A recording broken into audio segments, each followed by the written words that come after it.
Hey, what's going on, ladies and gentlemen? This is Christian Hanna Horror. I'm here with another retrospective. Now, this is another good story. I think some of you will enjoy. Um, we've done some retrospectives on some really classic, cool movies, and I think this could be one of my favorite stories because it's very simple, but it's the precedent that it set. So you guys know the story now of my start and really introduction to becoming a horror fanatic. That was Nightmare on Elm Street Part 2.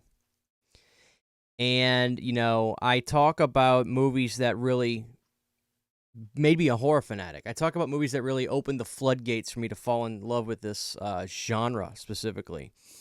Well, Nightmare Part 2 certainly sparked my interest and certainly made me start watching films that I never probably would have gone out of my way to watch. I would have probably just seen some of the Friday the 13th in passing and things like that. My life would have been totally different had I not watched that film that day. Well, I remember around this time, it was probably a year or so later now, 2011, 2012-ish. Some time had gone by, and I'd really just fallen in love with the big franchises. I remember binging all the Texases, all the Friday the 13th, all the Halloweens, all the Nightmare on Elm Streets, and I was like over the moon. I was in love with all of that stuff, right?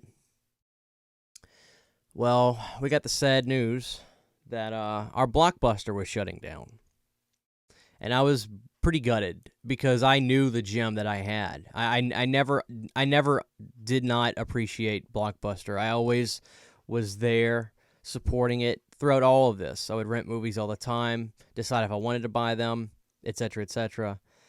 It was a gem of a time for me. I loved it, and I'm so glad I got to experience that in my life.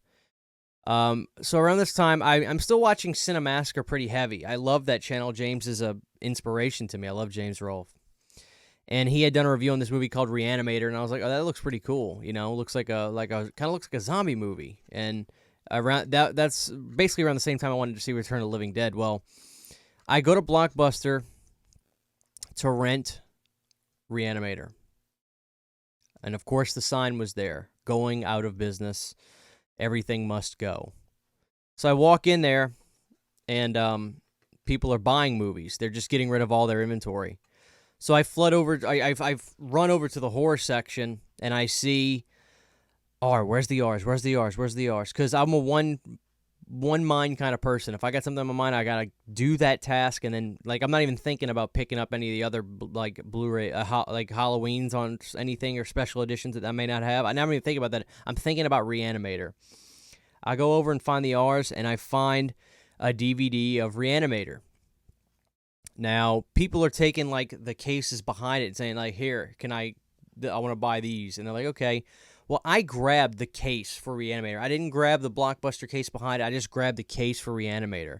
And the woman's like, did they not have the blue cases behind it? I said, yeah, they do, but can I please just have the DVD case? And she's like, whatever, you can have it. And so I take that DVD case home, and I put on Re-Animator. And you can remember first times you've seen certain movies.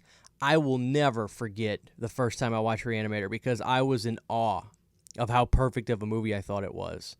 You guys know that I'm a horror comedy guy. I love, black humor in movies and stuff, and especially horror movies, especially from the 80s.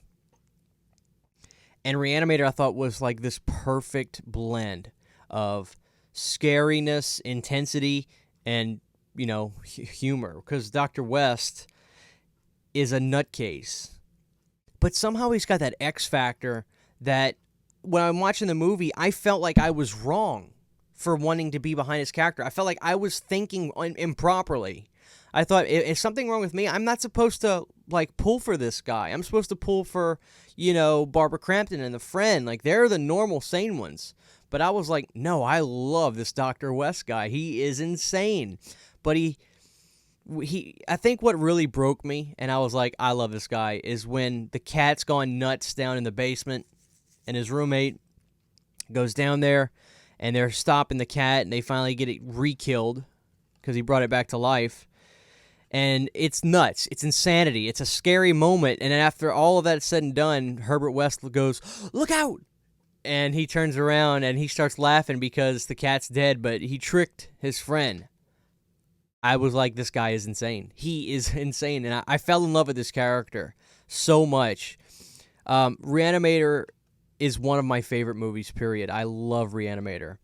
And the beautiful thing is I've still got that copy from Blockbuster all these years later, and I can prove it.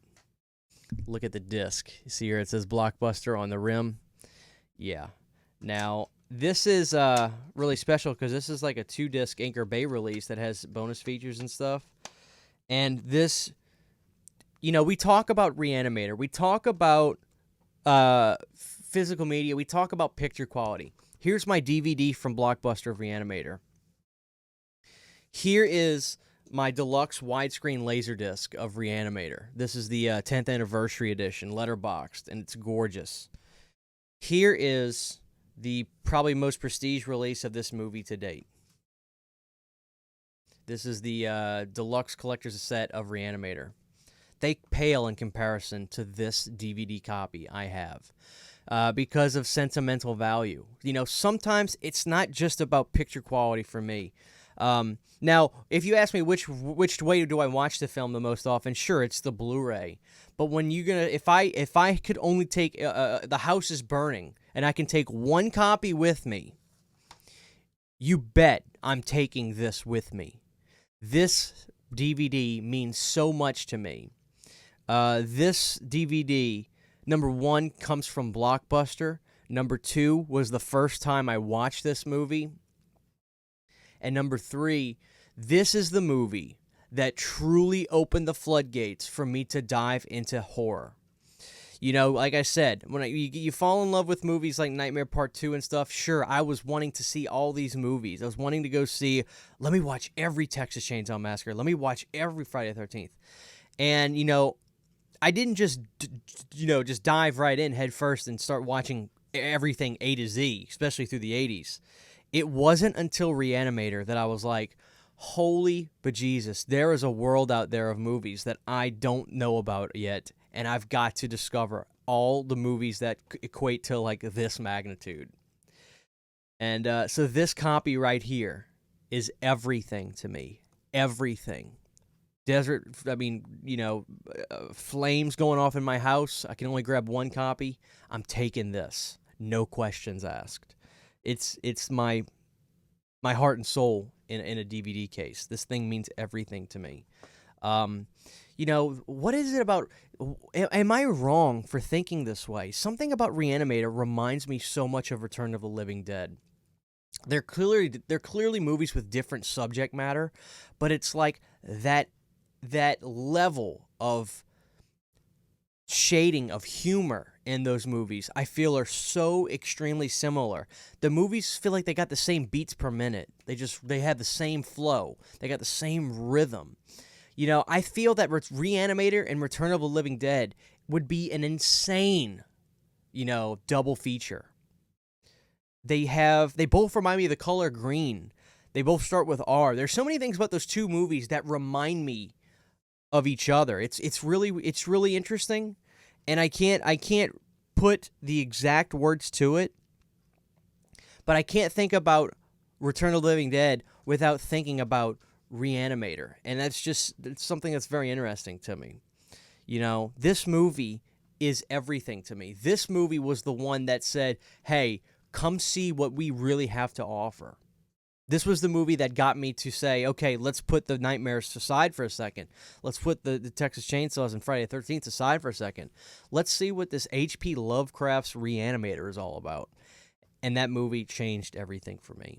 And after that, I would go back to Blockbuster and pretty much just buy every horror movie I could, whatever I could afford. A lot of those DVDs over there on that shelf are from Blockbuster, and I'll never get rid of them. I'll never get rid of my DVDs. But Re-Animator is a perfect horror movie. If I had to call anything perfect, it's Re-Animator. I love that film. I love that score by Richard Band. I love every cell of that film. To me, it's a perfect horror movie, and it's exactly the kind of horror I love.